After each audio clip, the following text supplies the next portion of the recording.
Welcome to Sardar Vallabh भाई Patel inter college channel पर आप सब लोगों का स्वागत है। उम्मीद करते हैं कि आप लोग ठीक ही होंगे।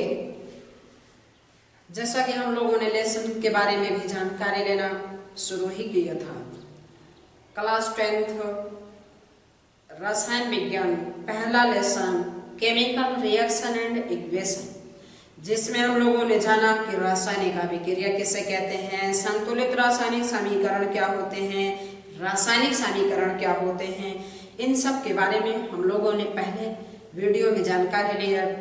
आज हम लोगों को इस अध्याय से संबंधित और आगे के बातों की जानकारी लेना है, जिसमें आप लोगों को हेडिंग लिखना होगा रासायनिक अभिक्रियाओं के प्रकार। आज यहीं से अपनी बातों की शुरुआत हो रही है।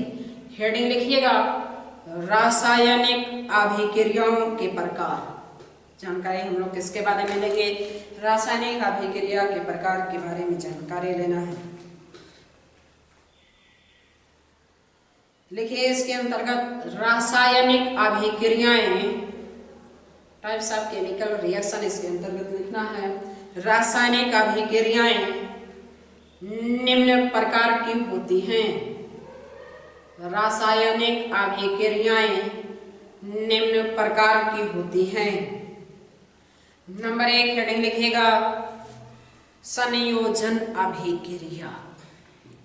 नंबर 1 हेडिंग लिखिए संयोजन अभिक्रिया, कॉम्बिनेशन रिएक्शन। कॉम्बिनेशन रिएक्शन, संयोजन अभिक्रिया, कॉम्बिनेशन रिएक्शन। अब बातें सुनते रहिएगा, उसके बाद में लिखा देंगे। देखिए एक बात जान लीजिएगा, तीर के पहले जो बात लिखी होती है उसे रिएक्टेंट कहते हैं। तीर के बाद जो लिखा होता है उसे प्रोडक्ट कहते हैं।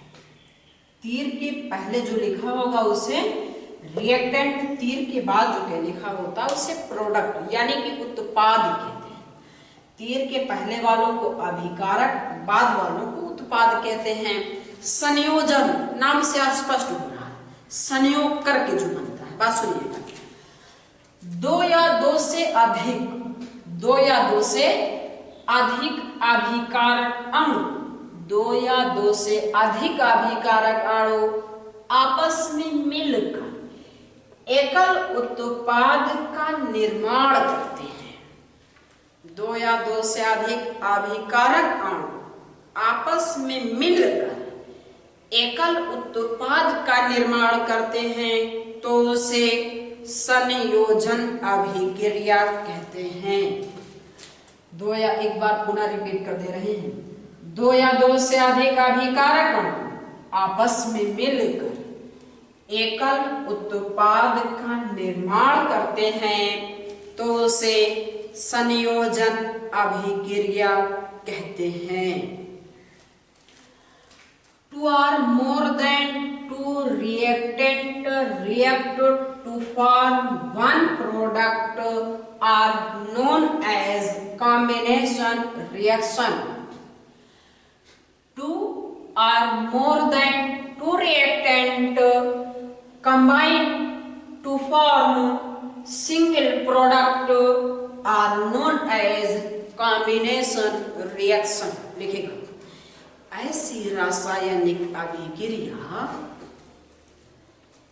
ऐसी रासायनिक अभिक्रिया जिसमें दो या दो से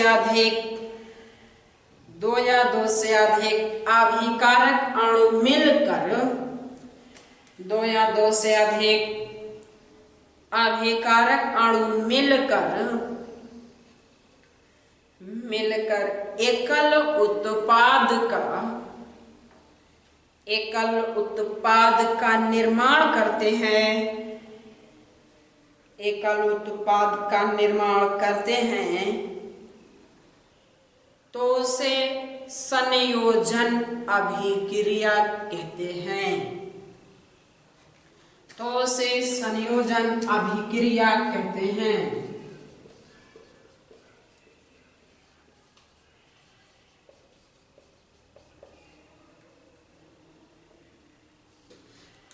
तो उसे संयोजन अभिक्रिया कहते हैं।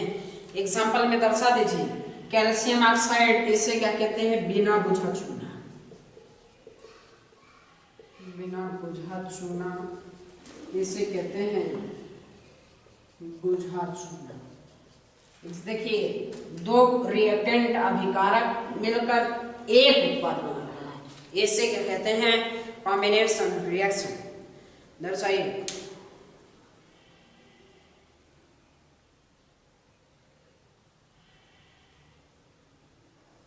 देखिए, हम लोग करते क्या हैं? मार्केट से इसे खरीद के लाते हैं। खरीद के लाने के बाद पानी में डालते हैं। पानी में डालते हैं तो बहुत तेज खाने लगता है, पकने लगता है। आपने देखा भी होगा, जैसे घरों में चूना पुताई का भी करना हो, आपने देखा होगा। मार्केट से इसे खरीद के लाते हैं, पानी में डालते हैं, उबलने लगता है। उबलता है, उसके बाद थोड़ी देर के बाद शांत हो जाता है।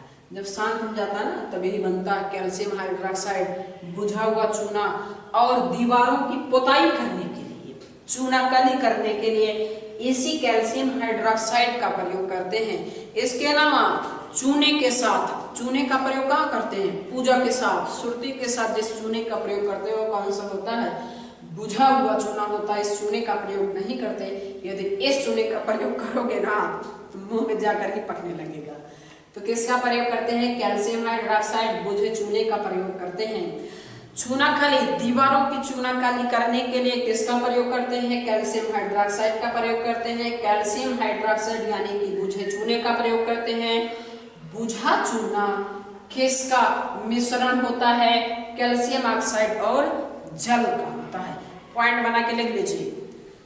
यही बात है कि बुझे हुए चूने, लिखिए, बुझे हुए चूने के विलयन का, बुझे हुए चूने का उपयोग, से देखिए, बुझे हुए चूने का उपयोग दीवारों की सफेदे, बुझे हुए चूने का उपयोग दीवारों की सफेदी करने के लिए,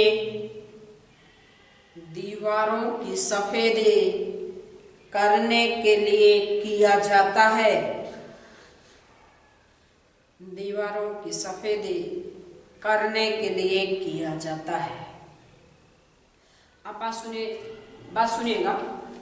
देखिए, जैसे आपने देखा होगा कि जब दीवारों पर चूना कली कर दी जाती है, जैसे ये दीवार है ना, इसमें चूना कली कर दी जाए तो क्या होते हैं? चमकने लगता। आपने अगर देखा हो, गौर किया हो, चमकने लगता। क्यों? थोड़ा सा लाइटनिंग, शाइनिंग आ जाती है। ऐसा क्यों होता है? क्योंकि ये जो कैल्शियम हाइड्रोक्साइड होता है, वायु एटमॉस्फेयर में उपस्थित कार्बन डाइऑक्साइड से क्रिया करता है। ये जो कैल्शियम हाइड्रोक्साइड होता है, एटमॉस्फेयर में उपस्थित कार्बन डाइऑक्साइड से क्रिया करके कैल्शियम कार्बोनेट बना लेता है। बस समझिए, ये जो कैल्शियम हाइड्रोक्साइड होता है, वायु में उपस्थित कार्बन डाइऑक्साइड से क्रिया करके क्या बना लेता है? कैल्शियम कार्बोनेट की एक पतली परत बना लेता है। इसीलिए दीवारों पर चमक आ जाती है। एनसीईआरटी बुक ने आपसे क्वेश्चन पूछा है। क्वेश्चन क्या पूछा है? कि चूनाकली करने के बाद दीवारों पर चमक आ जाती है। क्वेश्चन आपसे जो पूछा गया, चूनाकली करने के बाद दीवारों पर चमक आ जाती है। क्यों आ जाती है? क्योंकि कैल्शियम हाइड्रोक्साइड वायु में उपस्थित कार्बन डाइऑक्साइड से क्रिया करके कैल्शियम कार्बोनेट की एक पतली परत बना लेता है। यह काम कब होता है? 2 से 3 दिनों में होता है। यह काम कब होता है? 2 से 3 दिनों के अंदर होता है। तो ये बात ध्यान में रखे रहिएगा। ये आपके ना एनसीईआरटी बुक में ये वाली बातें आपके लिखी भी है।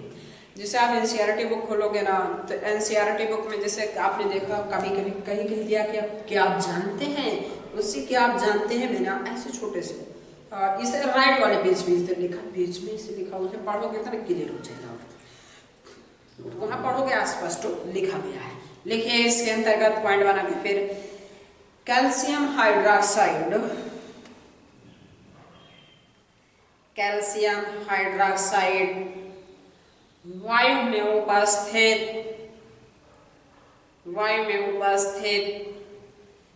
कार्बन डाइऑक्साइड से वायु में उपस्थित कार्बन डाइऑक्साइड से क्रिया करके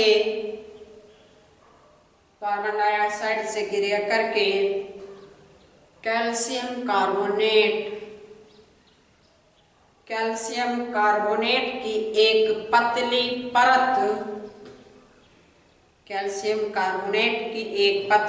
परत बना लेता है, जिससे दीवारों पर चमक आ जाती है, जिससे दीवारों पर चमक आ जाती है, जिससे दीवारों पर चमक आ जाती है। और एग्जाम्पल रिएक्शन ये दर्शा दीजिए, calcium hydroxide plus CO2 after reaction calcium carbonate plus H2O।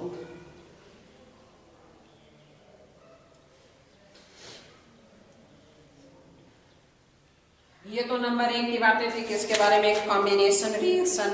Number 2 की हेडिंग लिखिए वियोजन अभिक्रिया।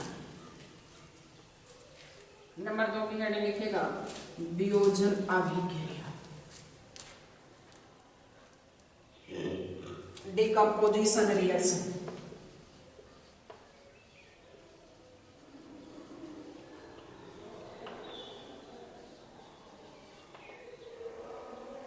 Decomposition reaction. बात सुनिए, इसमें क्या होगा, वियोजन है, वियोजन मीन्स टूटना, जस्ट उसी का अपोजिट, संयोजन का जस्ट अपोजिट। संयोजन में क्या था कि एक या एक से अधिक अभिकारक अणु मिलकर एकल उत्पाद बनाते थे।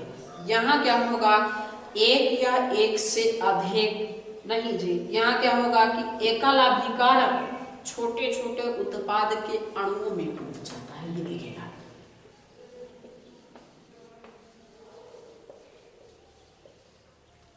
बात सुनिए, इसमें इसकी अभिक्रिया क्या बनाएगी, ऐसी अभिक्रिया जिसमें एकल अभिकारक अणु, ऐसी अभिक्रिया जिसमें एकल अभिकारक अणु छोटे छोटे उत्पाद के अणुओं में टूट जाता है। ऐसी अभिक्रिया जिसमें एकल अभिकारक अणु छोटे छोटे उत्पाद के अणुओं में टूट जाते हैं, तो उसे वियोजन अभिक्रिया कहते हैं। लिखेगा,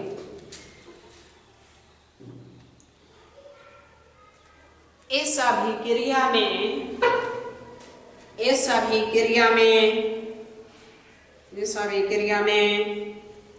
एकल अभिकर्मक टूटकर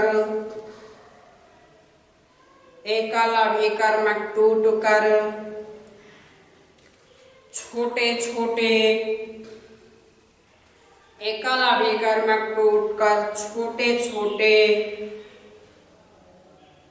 उत्पाद के अणु प्रदान करते हैं, छोटे छोटे उत्पाद के अणु प्रदान करते हैं, तो इसे वियोजन अभिक्रिया कहते हैं। तो इसे वियोजन अभिक्रिया कहते हैं।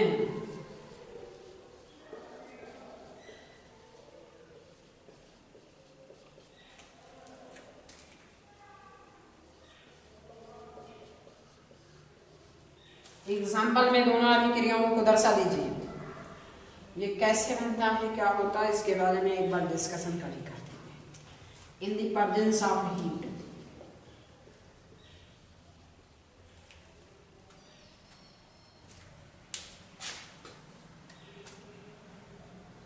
इसे दर्शाए, दोनों को दर्शाना है एग्जाम्पल में, याद में रखना पड़ेगा, बात ध्यान में रख रहिएगा।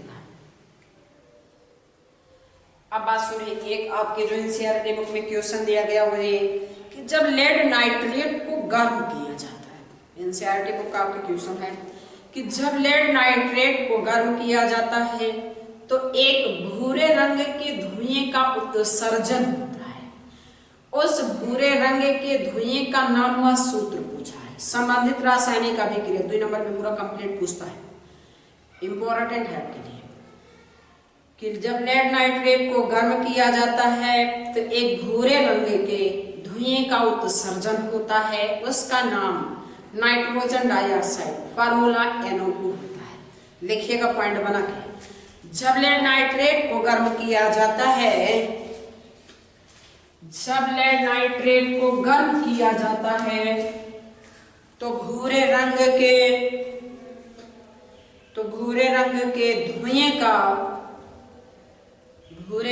के धुएं का उत्सर्जन होता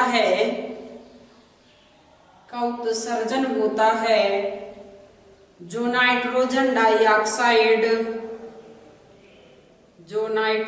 डाइऑक्साइड का होता है।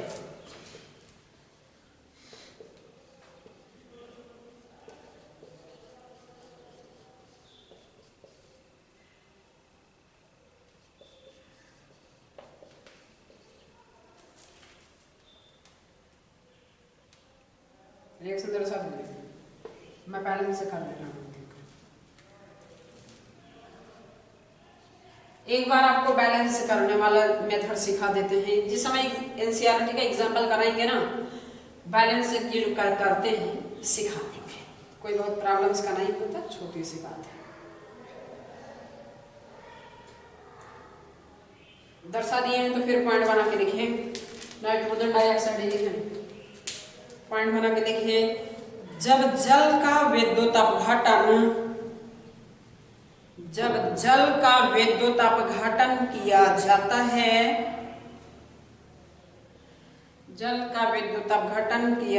है, तो यह हाइड्रोजन और ऑक्सीजन में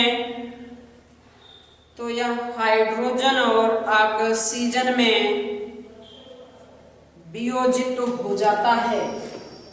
तो यह हाइड्रोजन और ऑक्सीजन में वियोजित हो जाता है।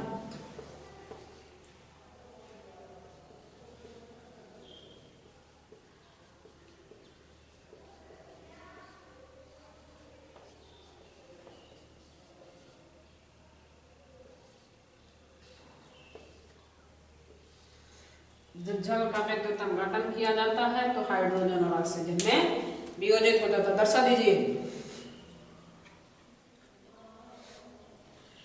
अब बातें सुनिएगा। एनसीईआरटी ने क्वेश्चन बेसिक पूछा है, आपके बुक में दिया गया है क्वेश्चन, एक्टिविटी 1.7 उसी के बेस पे जस्ट क्वेश्चन दिया गया है। तो उसमें क्वेश्चन ऐसे पूछा गया है, जब जल का विद्युत अपघटन किया जाता है तो एक गैस की मात्रा दूसरी गैस से दोगुनी होती है।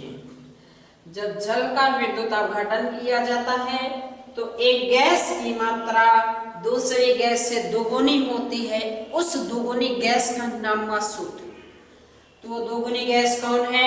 हाइड्रोजन। ये देखिए, जल का जब विद्युत अपघटन कर रहे हैं, यहाँ कुछ नहीं लगा, एक, यहाँ कितना है? 2, 1 मोल ऑक्सीजन, 2 मोल हाइड्रोजन। जल का विद्युत अपघटन किया जाता है तो कौन सी दोगुनी गैस कौन सी होती है? हाइड्रोजन होती है, क्योंकि जल के विद्युत अपघटन से ऑक्सीजन के 1 मोल, हाइड्रोजन के 2 मोल। एक बार रिपीट कर देते हैं से। जब जल का विद्युत अपघटन किया जाता है तो एक गैस की मात्रा दूसरी गैस से दोगुनी होती है। उस दोगुनी गैस का नाम हुआ सूत्र। तो उस दोगुनी गैस का नाम हाइड्रोजन। फार्मूला क्या हो जाएगा? H2। पॉइंट बना के लिखिए। सूर्य के प्रकाश की उपस्थिति में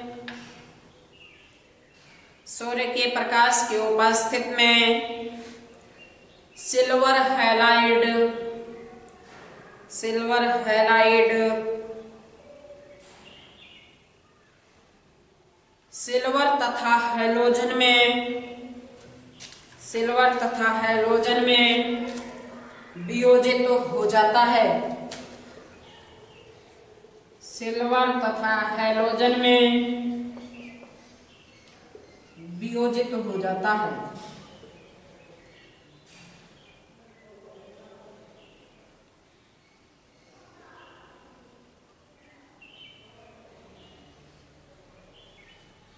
सूर्य के प्रकाश की उपस्थिति में किसमें वियोजित हो जाता है? इसमें।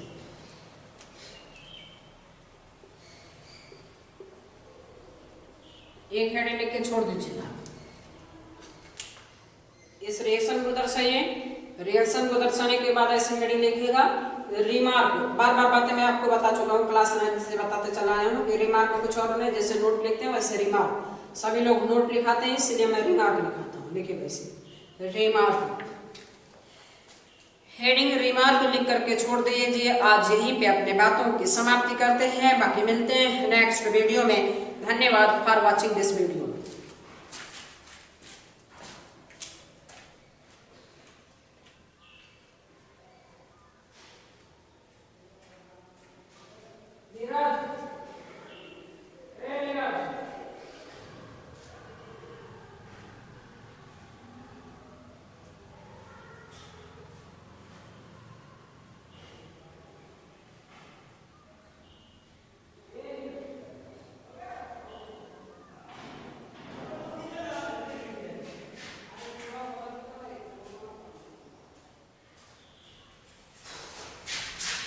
जब तक है पहुंचा नहीं उम्मीदवार